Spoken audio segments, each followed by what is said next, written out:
Is everyone ready to start? Okay, then we will start with the Pledge of Allegiance. And Sharon, would you like to do it? Allegiance to the flag of the United States of America and to the republic for which it stands, one nation, under God, indivisible, with liberty and justice for all. Thank you. And now we'll do introductions, and we'll start with the members of the committee. I guess starting with Sharon. We're picking on you today.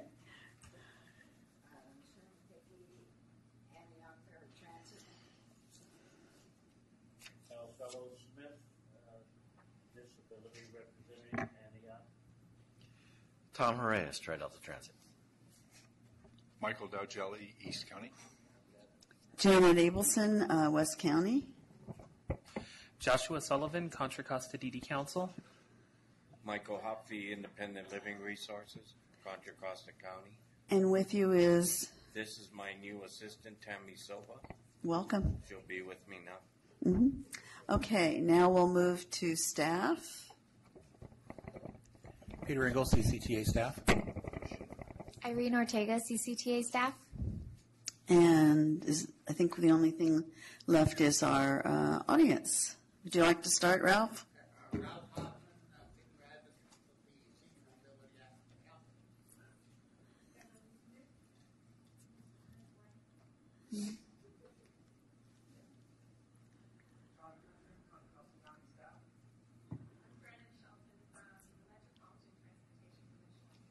Thank you all for coming. And who did I miss? Kim Ridgway, AC Transit. How did we do that? Oh, we started with Sharon. I'm sorry, Kim. And now we have up here. Debbie Toth from Rehab Services of Northern California. Okay. That helps to keep us honest. This isn't just a West County group now. It almost is, though. I'm just trying to find your name, Debbie. Oh, there it is. Okay.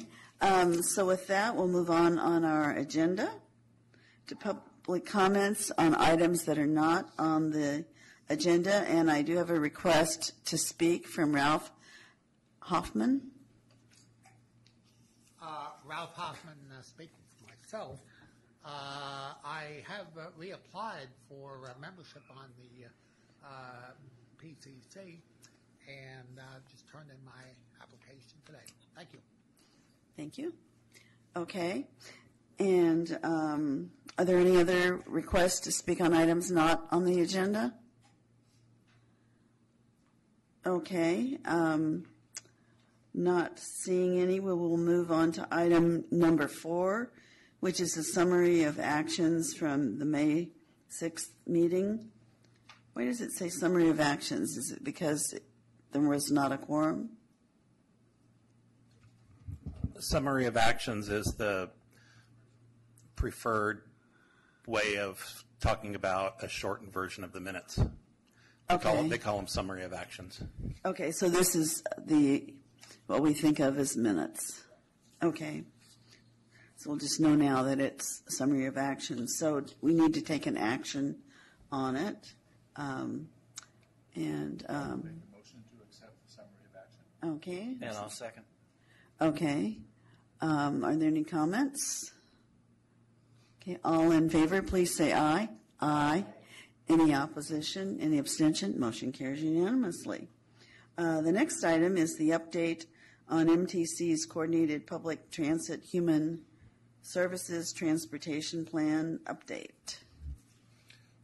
I'll ask Drennan Shelton from our dear friend Drennan Shelton from MTC, Our beloved colleague.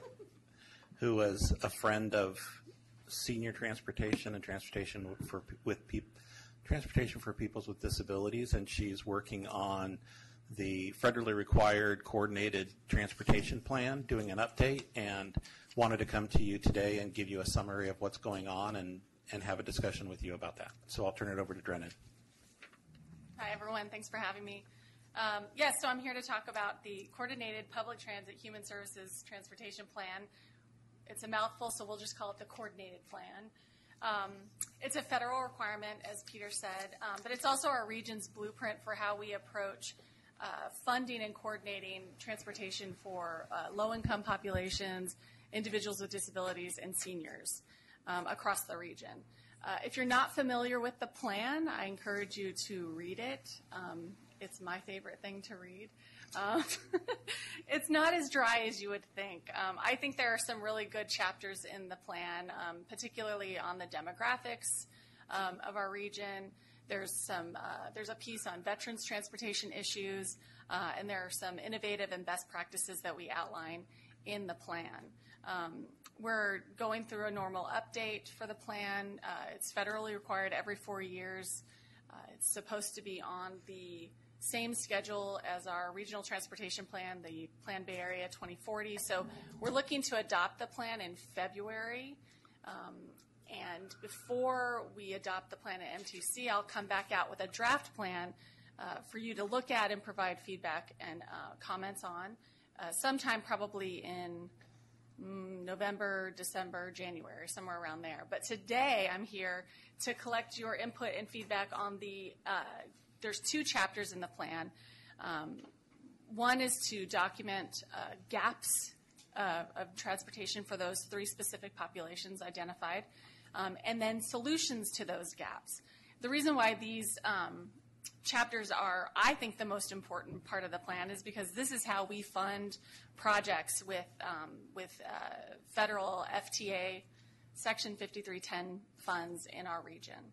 So for me, as someone who operates the program in the Bay Area, it's important to know that all of the gaps are identified in this plan, that anything we can think of that's a gap for those identified populations, and then proposed strategies or solutions to address those gaps. It's important because I want to be able to advance your projects with federal funding and give you money to attempt to solve those gaps. So hopefully you had a chance to look at those 2 chapters. It was in your packet, and I'd love to hear your feedback on them. So, you're just now wanting our actual individual comments on that? Okay, yeah, and great. it'd be great to hear from the audience as well. Okay. Yeah. Okay, well, we'll start with the committee. Are there comments from the committee? Okay, go ahead. Okay, I'm sorry. We'll get to everybody. Michael Dowgelli, Vice Chair, and I represent Eastern County users for Paratransit. I have questions about, you hear people talking a lot, both at the level of transit providers, and I sit on the Tri-Delta board as an alternate, that seniors are not really, they don't have the same rights as, say, ADA in terms of public transit access, in terms of paratransit, for example. And I just think that as part of this, it would be a good idea to clarify that, because even though that's what I hear people saying, they say, well, if we really push came to shove, we could not provide it to seniors. We really don't have to. But yet MTC brings it up as a concern and a very high priority. In other words, to provide travel training and promotion for fixed route. But at the same time, I just think that at some point during this process, I would really like to see the legality of that clarified, because there's something called the Older Americans Act and that sort of thing. And if push were to come to shove, if a transit agency were to say we're going to pull out of providing seniors with paratransit, would that really be something that MTC would support? Or would it say, well, we really need to help provide funding for that? So just something to start the thinking. Thank you. Okay, I'd kind of like, just to make it easy, to start on this side of the room and then go to that side of the room. Are there any other comments on this side of the room? At the moment, at least. Okay. Then we'll go to the other side. And I don't, Debbie, that you had your hand up. So I was, thank you. I was thinking about how we reframe this, because I think that the feedback that you're asking is for gaps in service. And I think that a gap in service is created by a lack of knowledge on part of the providers. So I think if somebody calls into a paratransit agency and says, I need to get from A to B, and they don't qualify for ADA paratransit, they're told they can take fixed route. Where is this in-between spot that Michael references? And or is it possible that there's another coverage that they do qualify for? For example, non-emergency Medi-Cal transport to and from appointments. If they're in a fee-for-service model, they don't even have to have that approved. But do the transit providers know that? Some yes, some no. So how do we insert into that process a brain trust of information sharing so that we can come up with some pathways and protocols that allow riders to not get told no and then that's the end of it, but allow them to get assistance to the next more appropriate form of transportation? And how do we institutionalize that? To me, lack of knowledge is a gap, if that makes sense. I was trying to figure out how I could frame it such that you could say it's a gap, right? Yep. Got it. Yeah. Thank you. Drennan. Hey. Hey. So I just wanted to throw in, I know I'm always beating a dead horse with this one, but conditional eligibility may be listed as an enhanced paratransit service. So in the population of stakeholders that I represent, there's an actual large stakeholder group that are eligible for paratransit services, but tend not to use fixed route when they can because they're afraid they're going to lose paratransit services, and vice versa. There's another crew that isn't quite necessarily there in regards to getting paratransit, except when the conditions are right. So if you think about a person with cerebral palsy and a varying level of spasticity depending on the weather, so on a warm summer day, this person could probably drive themselves. On a cold winter's day, they might actually not be able to operate their own wheelchair. And then so conditional eligibility either through personal medical or through environmental. We have folks that really don't see very well or their depth perception goes to 0 at night. So and if they did their paratransit assessment at night, they would probably be deemed eligible. But life happens outside, 9 to 5. So yeah. Anybody else on this side of the room to my right? Michael Hopfe, Independent Living Resources. Yes, I do what Josh was saying. I have a conditional. I would put it under that category as a conditional paratransit eligibility, where I choose to take the fixed route wherever I go, like today. And although when it's inclement weather, the rain, then I have eligibility to take. So it's just a matter of, it was through my doctors. So that is something that I think I was afforded that luxury. So I don't know if that's something that other people do. But. Okay. I also have several comments. In looking at the document that was in our packet, I felt like the area that I live in was not even included in any comments, and that the comments were probably all from central Contra Costa County. And I happen to live in western Contra Costa County. I didn't notice anything that looked like it was from eastern Contra Costa County either. I'm not really sure if that's true, but that's what it looked like. And one of the issues that I have is that things are referred to as county level things. And in fact, the transit system I use, and therefore the paratransit system that I use, is a multi-county system that includes part of Contra Costa County and part of Alameda County. So I think there's a misperception in the part of the somebody that it's county. It's not at all county where I live, and yet we're not even, I believe, surveyed. That's what it looks like. And so we want to go my husband had to go on an emergency basis to the hospital. I think it was Thursday night, and so we live in El Cerrito, and the hospital was in Oakland, Kaiser, and and this has nothing to do with the closure of Doctor's Hospital, because we're Kaiser patients. This has to do with that's the way it operates, and it doesn't operate on some county base. So when I went to go see him, that's what I need to do. I don't need to go do some trip to, like out here to another part of the county. In fact, to get here, I have to go through Oakland if I go on BART or probably any other way. So there's I think a misconception about how things are in space, and what people have to do. On a completely separate incident that I had, I think a week ago, maybe 2 weeks, I needed to go to a dinner in my city. There's only 2 places in my city that have facilities large enough to have these kinds of dinners. Because we're a small city, and there's that many. And one of them is the Country Club, and it sounds fancy, but it's just a place to have a dinner.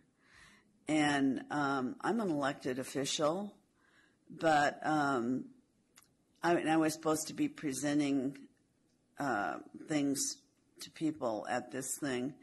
And when I called up for my paratransit ride, I was told that service was no longer provided there because it was outside the perimeter. It was outside the perimeter maybe 2 blocks, to give you an idea of, because the lines had been redrawn.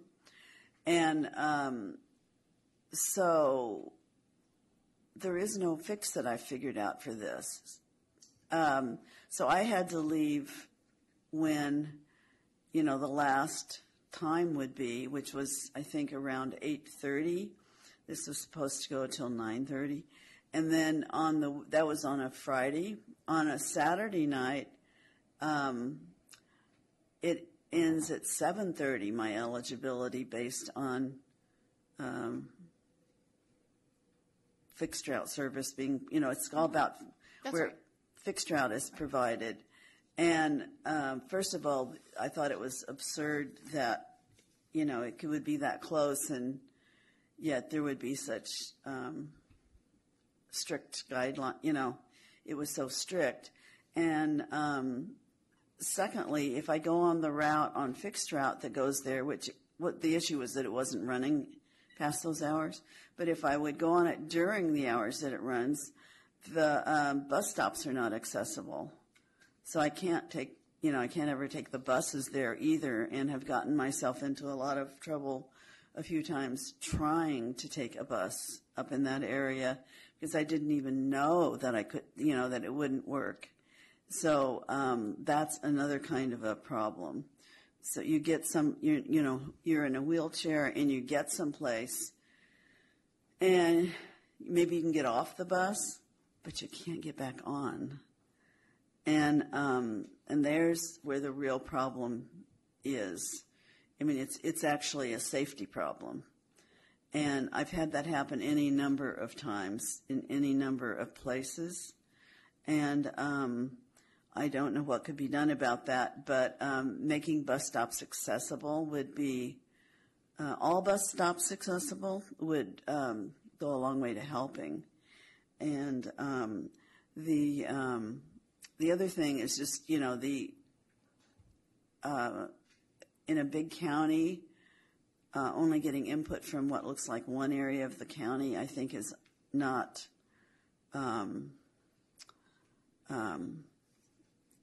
should not be viewed as representative, because big counties can have different geographics and different,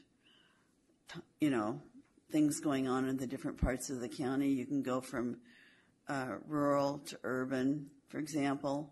So if you hit one part of it which in this case looks to me like you had a suburban area, you don't get either the rural area or the urban area. And those may be very different to the things that are going on. So I think those are my comments. If I could clarify with you, the bus stop, when you say you want bus stops to be more accessible, could you describe a little bit what you mean by that? But what I mean by that is that there are curb cuts in the streets around it first, and then next at the bus stop there has to be a flat area where you can actually get off the bus. Gotcha. And the idea that they have these inaccessible stops where it's okay for everyone else to get off the bus, and the person in a wheelchair can't get off the bus safely, and you don't know where they are even. Yeah, understood. So you'll just get there and you'll be told it's not accessible. And it's like, or you'll try to get back on and, they'll say this isn't accessible because there's not there, and you know that it isn't because it's scary beyond belief. You can. There's no question about it, and because it takes a certain landing area and flatness in order to do it, and so bus stops just need to be accessible. I believe there is an ADA definition, isn't there? Yeah, of that. I don't know the details of what it is, but I do know that there is, and I sure know it when I don't see it. That's right. And if I could just address the materials that you reviewed are from our adopted coordinated plan from a couple of years ago, from 2013, and during 2012, we collected input from all over Contra Costa County, and it's documented in the plan. So it wasn't just central or eastern Contra Costa County that we collected the input from. The other thing that I will say is that there are county-specific comments, but the plan is intended to be much more broad than that. So if there's a gap listed anywhere from any part of the region, it applies to any other part of the region. And the same goes with projects that are proposed for certain counties. They're eligible for I do remember another comment, and that has to do with taxis. Okay. And how there needs to be this assistance in various forms for people who want to use taxis, but really taxis don't work for wheelchairs. And so when you go to that area where there's the high, low, medium criteria, I noticed the wheelchair comments just aren't very high on anything. And for people in wheelchairs, it's all that matters. Of course. And so it's kind of odd, to say the least, that I don't know what that system is all about. It could be. You and I should maybe have a conversation offline about it, and we can go through it together. Because I'd be happy to do that. I would like to. Because it looked to me like wheelchair users trying to travel, who I would say are the ones who usually have the hardest problem because they can't get in a taxi. Well, yeah, and in fact, we were just talking about accessible taxis, wheelchair accessible taxis, and there's a lack of those around the region. Right, and unless they're all accessible, I don't personally view them as accessible. I have gone to many different places, and they claim to have them, and they never show up. That's right. In any place I have ever traveled. And it's because they're just not financially viable. So people who say they have them have one, and it covers like 3 million square miles, let's say. That kind of thing. It just doesn't work yet. Understood and agreed. And these new systems like Uber and I forget what the other one is. Lyft. Yeah, I actually talked to some developers from Lyft about the problem, and they really didn't have any interest because it was viewed as too expensive. The line they always give me is, "We're not a transportation provider." Mm-hmm. So it's like it doesn't seem like they want to come up with a fix. That's right. Certainly right now. So it leaves people who use wheelchairs out in the cold, you might say, once again. Oh, you're right. Anyway. We have more comments Where? over here. Here, okay. Is that you? Who's next? Okay. Adrian, and just on page 34, so 7-4, I just was wondering, can you define what a premium service on ADA paratransit is? That's anything that goes beyond the regulation. So, like we were just speaking about, anything that goes outside of the service hours or beyond the 3/4 mile. The 2 extra blocks I was talking about. Yeah. Or yeah. And is that usually associated with a premium fee or no? It depends. Some places yes, some places no. Yeah.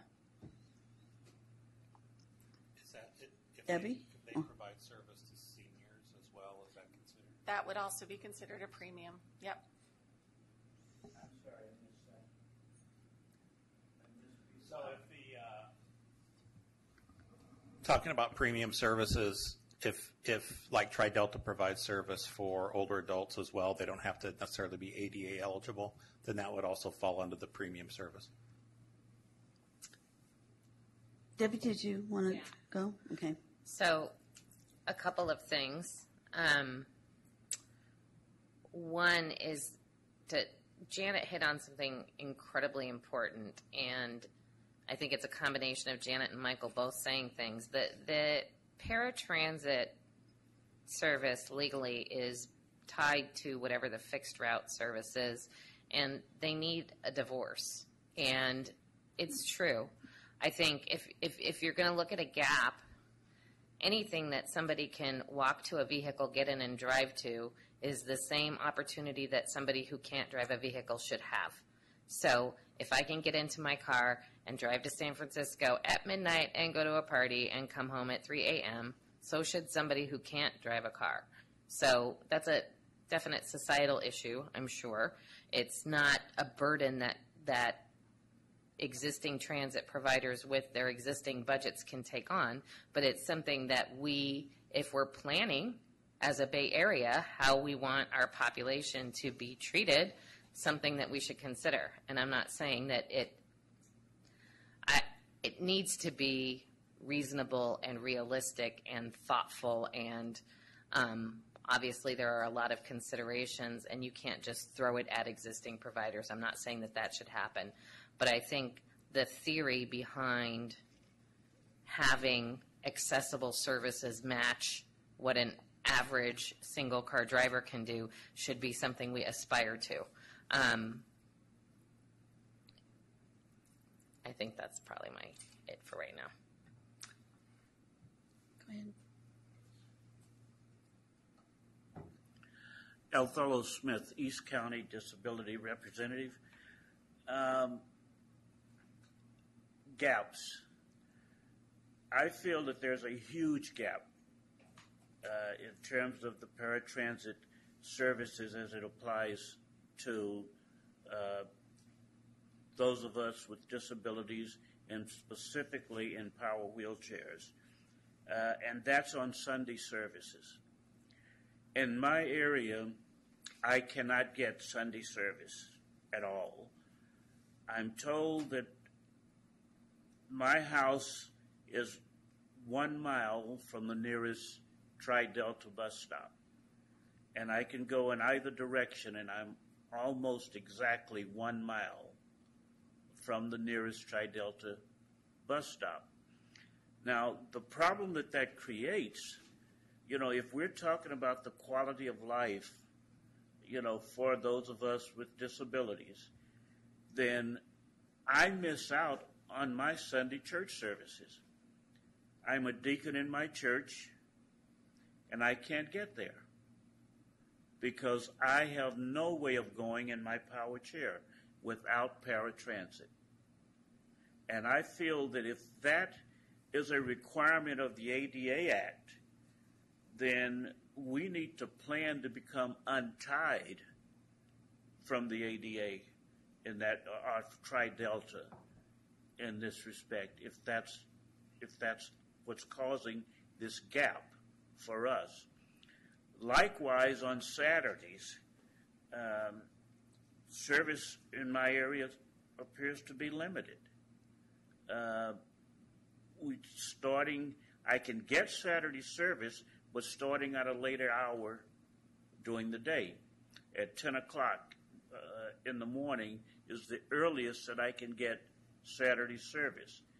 And if we're going, say, if we want to go, say, to the city for a special program, which may start at 10 a.m.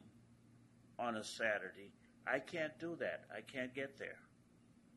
And I think we need to look at these issues, because when we're talking about quality of life services, it's very important, as Ms. Toth said, for us to be able to go at the hours of the day that any able-bodied person can go at the same hours of the day.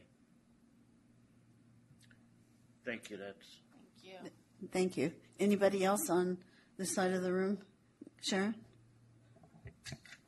Yes, I agree with him from what he said. I second the motion that it should be that way even for ones that aren't handicapped like the gentleman is, or that one. Because I can't do the same things either. I'm at a change from being able to go where I want to go on the weekends. So I'm staying at home on weekends, and I do whatever I have to do during the week, which I don't like, not being able to go and do things on weekends and enjoy myself. I'm stuck at home as a prisoner. So I just second the motion on what he has to say. Thank you. Thank you. I don't know if he made a motion exactly. Did you mean or do you just... What, you agree you didn't make a motion? You just agree with him. Okay. Okay, anybody else on this side? Tom? There was only one thing that we haven't mentioned in all of this, and it's called economics. And that's what drives this. I'm speaking as a provider. So anytime we look at a fix, you've got to look at how it's going to get paid for. The reason that when ADA was applied to bus services in 1992 or something, I believe, the concept that came down was it's available, there should be a service, an alternative service available that people who could not use fixed route service would be able to use. And that's where things like 3/4 mile limit came in, and hours of service and the things we've discussed. And it was accommodated by, it had to be legally, by any transit agency that receives federal funding. And actually, even if you received state funding, I believe you're on the hook. By saying, fine, we'll provide the same service. And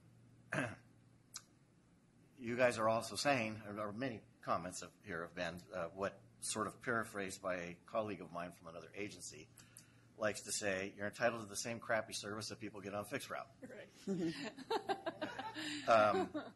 And she doesn't mean that in a harsh way. She's just saying fixed route's not perfect either. You're talking about public transit. So the things that you talk about, and part of the other factor that comes in is because of the way that paratransit works. Whether it's senior or ADA or any other level, it's considerably more costly to operate. And that's where operators get into this, what do we do? I can tell you that at one point in time before I was there, Tri-Delta Transit was specifically paratransit service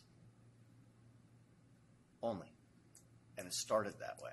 And maybe in there, because we have two separate systems, and we do, and actually so does every operator when I think about it, because some contract out and some operate in-house, but you've created two different systems.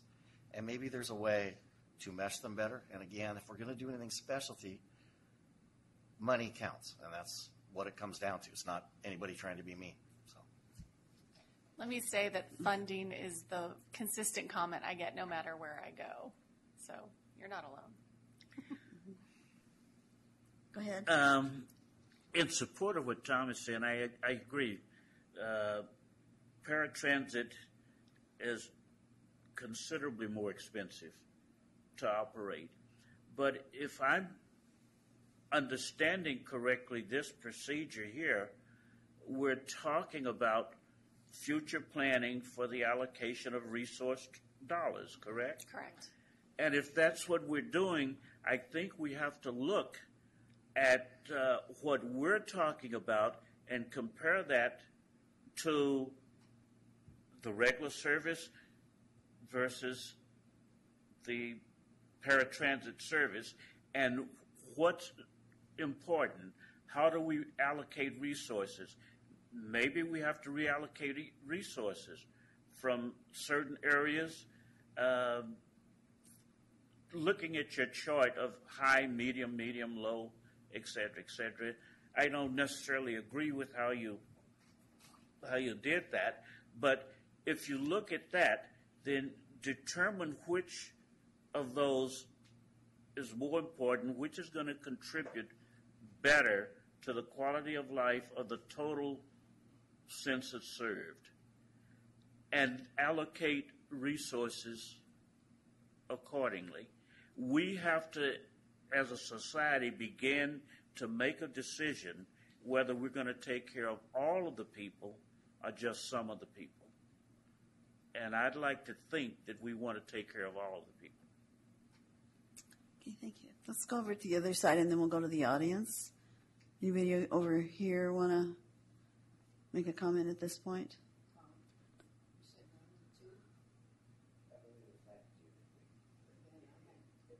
Okay, can we have a group conversation? Go ahead. No, there's a lot of time in between 92 and now 2016 that something should have been done in the meantime between there to raise that up for the handicapped.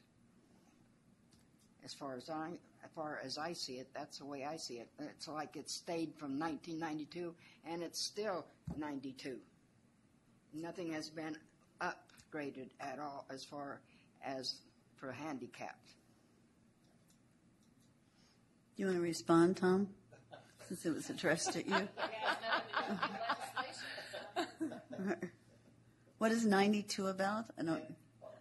1992, I believe, was the year that I don't remember if it was a Supreme Court ruling, but there was a ruling that said that transit operators would have to provide an alternative service that's equivalent to what you're providing on fixed route for those who cannot use fixed route.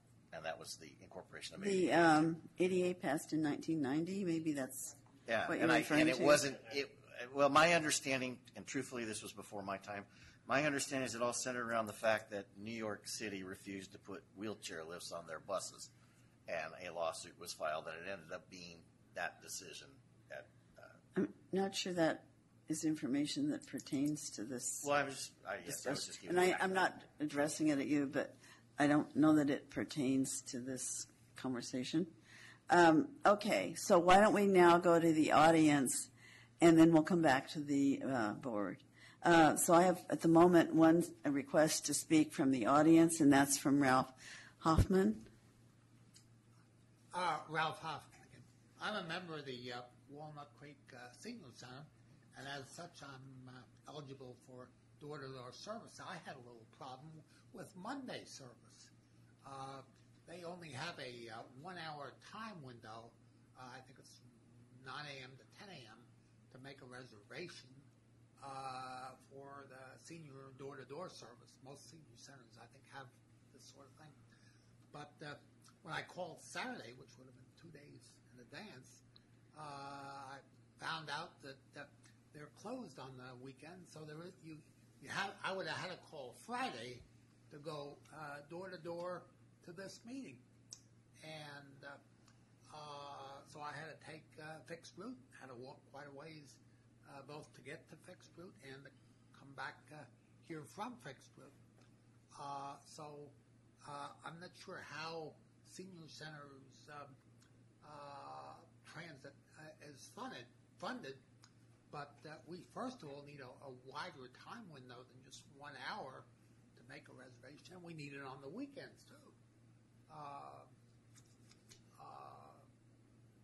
how can seniors come to a Monday meeting if or any kind of event on Monday if they have to call on Friday?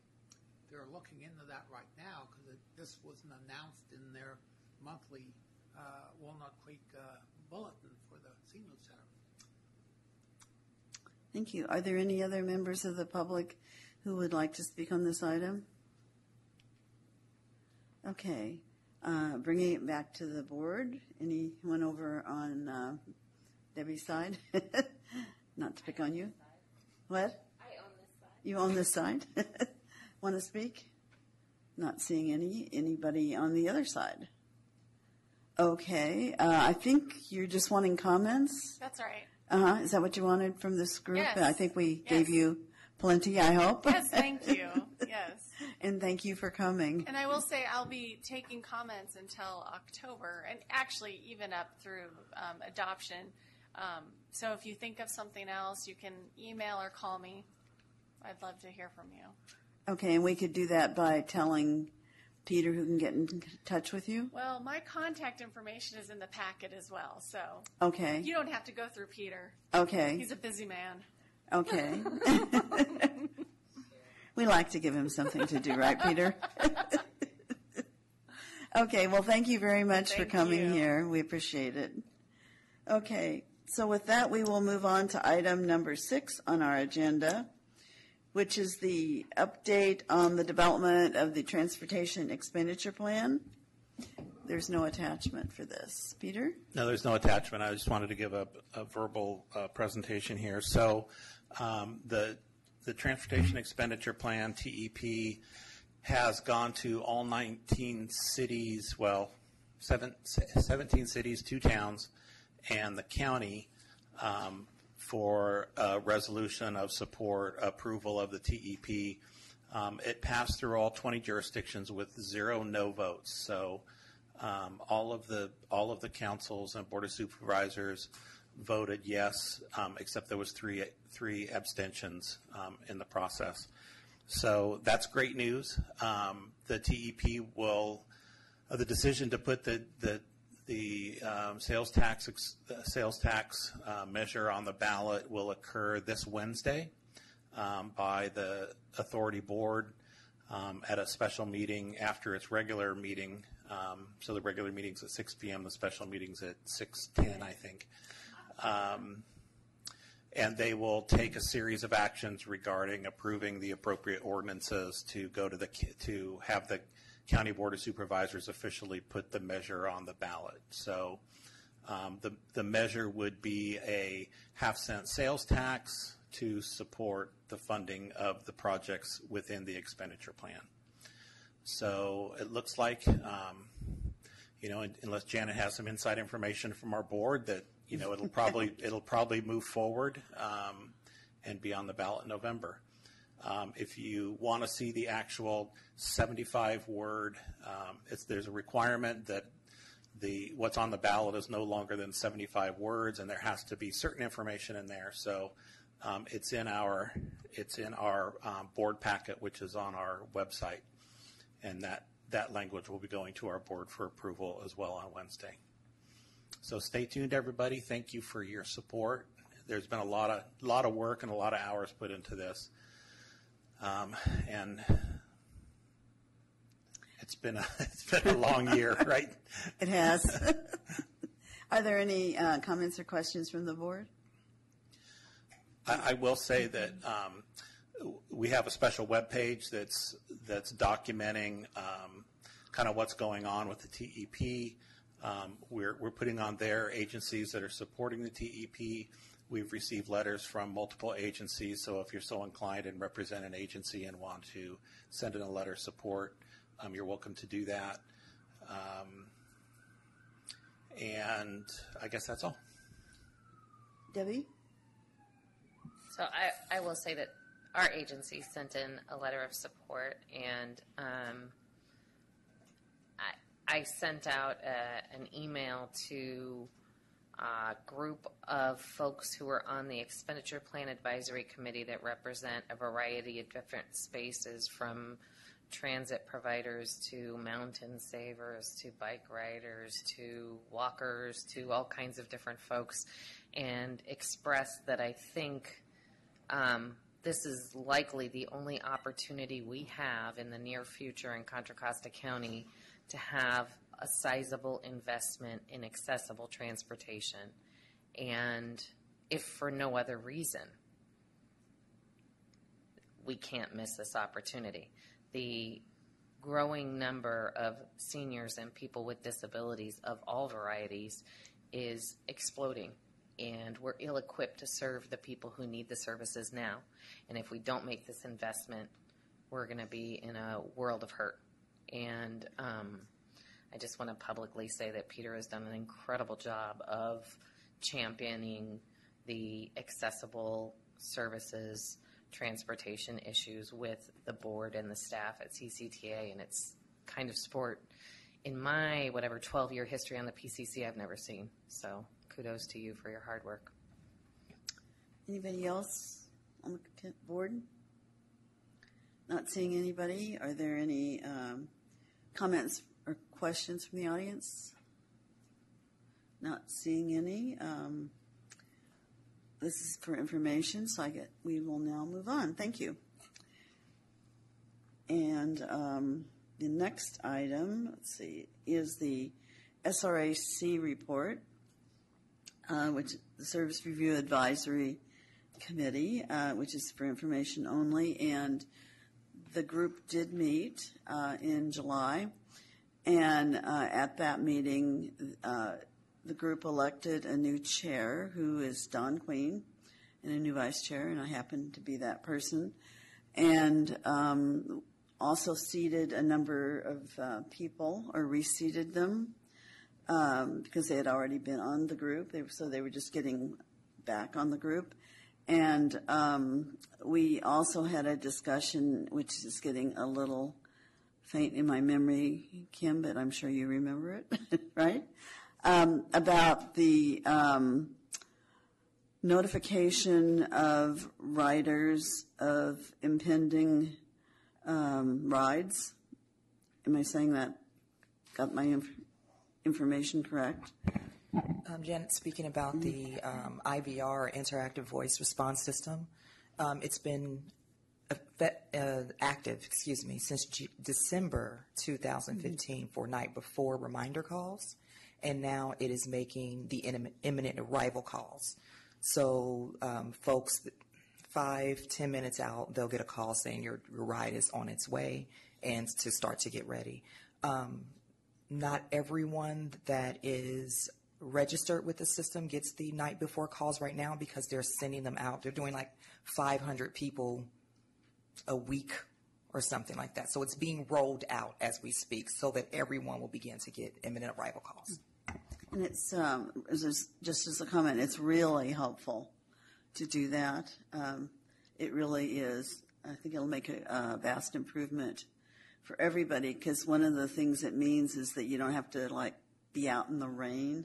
If it happens to be raining, you can be inside, and then when you get the call, then you start getting out there. So, any comments or questions? Question. So is that something, so Janet sort of jumped in and said what her feeling was about it.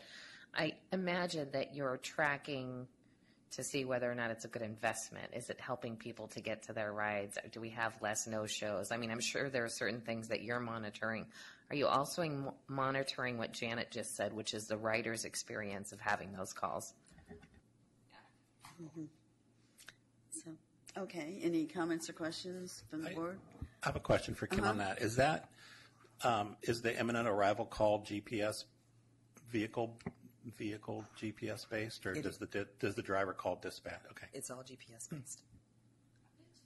So it's I'm sorry. May I just follow up on what that means, right? I'm sorry. Say it. Just to translate, that means it's automatic as opposed to. Okay, thanks. It's all scientific.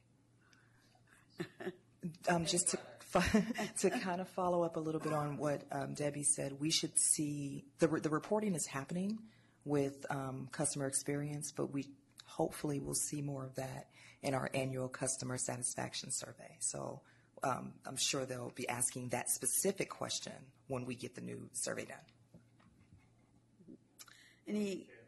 Go ahead, please. Well, good news for Tom. Dollaride does a very good job of imminent calling. The system works very well. It helps. You know, I don't forget anything, but it reminds me a lot. And you're talking about Tri-Delta Paratransit, right? Tri-Delta Dollaride. So I just wanted to make a good comment. Well, for my thank brother you. Here. Thank you. Are there any comments from the audience? Okay. Debbie? Give just a brief background for new members and relatively new members about what the Service Review Advisory Committee is. The Service Review Advisory Committee is the Paratransit Advisory Committee for BART and AC Transit that operates in the AC Transit service area, which includes the three cities, El Cerrito, Richmond, and San Pablo, and it also includes the part of AC Transit that's in Alameda County, which goes all the way from Albany to Fremont, and it also includes the unincorporated areas, basically in those same areas as the cities I just mentioned. Did I answer that question? Okay. So it actually is a very large area because it's got Oakland, Berkeley, Fremont, and they're all big cities. And Richmond is not exactly small either. And so it is a big area. And I refer to it often as AC Transit land. Kim? I just wanted to add something to your SRAC report, assuming that you're done. Pretty much, yeah, except for what you have to say and anything the audience wants to say. I just wanted to let them know that the committee also got information of the resignation of General Manager Rashida Kamara and Interim General Manager Bob Som is there until we find a new General Manager. And they were also introduced to the Assistant General Manager, Jay Jeter, who had just started 4 weeks prior, something like that. So those are the changes. No. So East Transdev, which was Veolia, oversees East Bay Paratransit, or is the broker for East Bay Paratransit. So the General Manager for Transdev. I apologize. So since we're talking about the structure, there's a JPA between BART and AC Transit for that service area to operate paratransit, and that consortium hires a broker, and the broker is Transdev. Yeah, right. It's a little confusing. I had all the background. I just was confused because I thought AC Transit General Manager was Michael or something. Okay. It is, yeah. All right. This is a different group. Anybody from the audience want to speak? Anybody from the board want to speak? Okay, we're ready to move on. We're going to get out of here on timely manner. Okay, the next item is the Senior Mobility Action Council report. Who would that be? So I wasn't able to make the meeting, but I talked to people who were.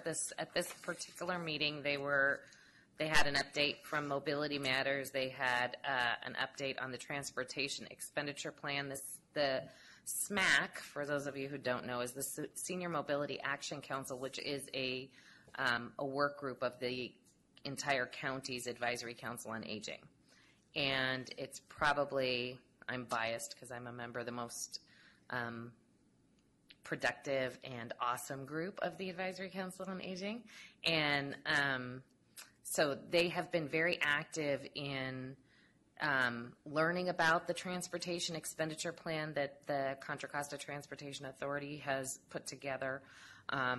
They've been very active. Once it was identified that this plan would include 4% funding for accessible transportation, and that accessible transportation includes a mobility management lens. In other words, we're not just going to throw more money at existing services. We're going to put money where money is needed to be innovative and put the rider at the center of the ride and create systems around people rather than create systems and hope people fit into them.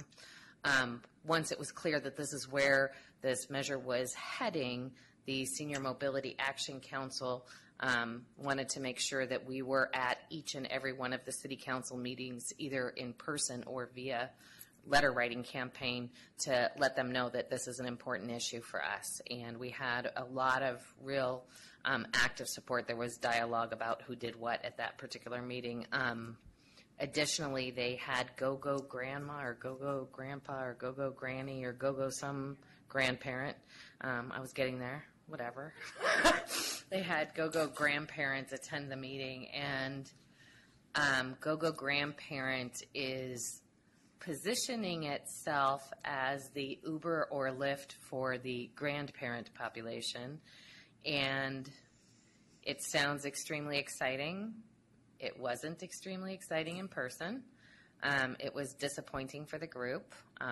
The members that I spoke to said that it seemed like it was nice young folks who were running it, and they were very interested in their business model, and they recognized that there was this huge demographic, but they didn't understand anything about serving it.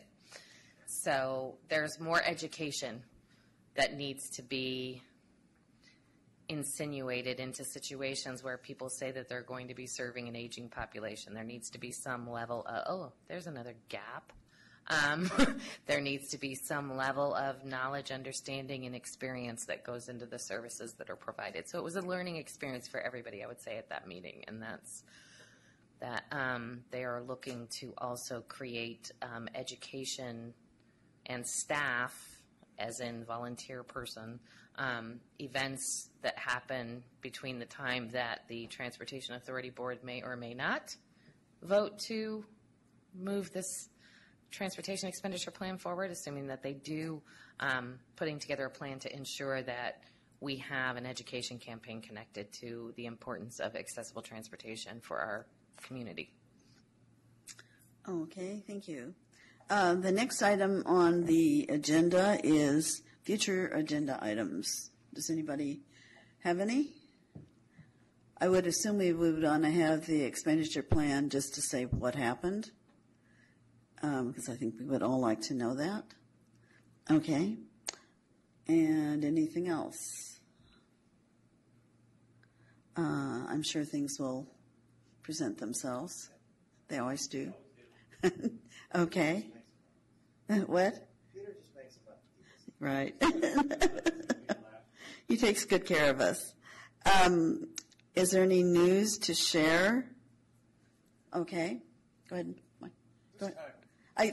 It would be easier if we just did whatever side I happen to turn to. We'll do everybody. Don't worry. Michael Dowgelli. I'm offering a new service at the Antioch Senior Center, and I have a email address that I'm putting in the newsletter for anybody who wants fixed route travel training. And I'm going to try and do it that way instead of having things, because people see me at the senior center and they ask questions, but it's the same old people all the time. So it's Beyond Antioch at AOL.com, and that is going to be the email address that people, if they call up the senior center, they can leave their number, and I'll get back to them in a few days because I check in with them, or they can directly access me at beyondantioch at AOL.com. Any of you are welcome to use that too if you'd like. If you want to go out of your area and travel somewhere, I can help you. Awesome. Anything else on this side of the room? Okay, moving over to this side of the room. Go ahead.